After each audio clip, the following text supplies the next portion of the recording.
Comment résoudre un problème de pollution au contrôle technique? Les normes sont de plus en plus sévères, les vieux diesels sont dans leur collimateur. Je vais te donner une nouvelle astuce dont je n'ai jamais entendu parler avant et qui a fait baisser mon taux d'opacité des fumées à un niveau incroyable.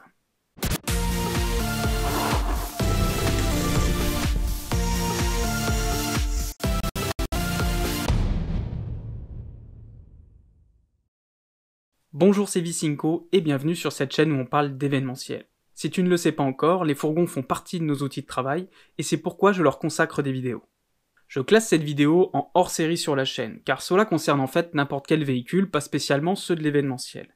Mais comme l'information est importante, je dois vraiment la partager. Je vais bien te parler d'une nouvelle astuce que j'ai pu constater moi-même sur 2 véhicules.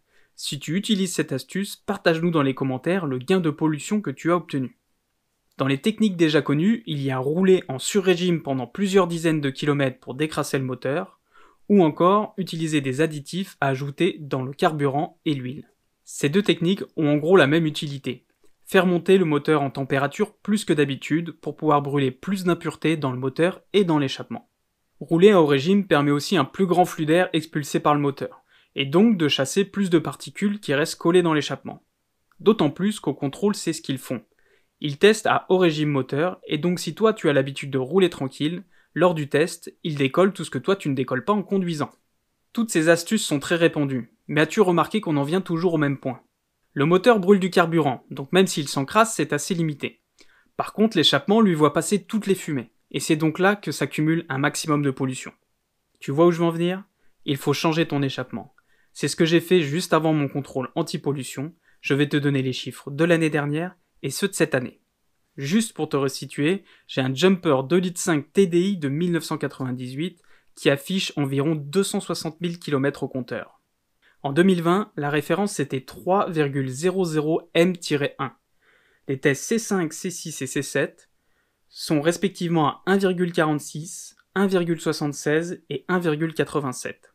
Ça sous-entend qu'il y a eu des tests C1, C2, C3 et C4 qui ne devaient sûrement pas être bons.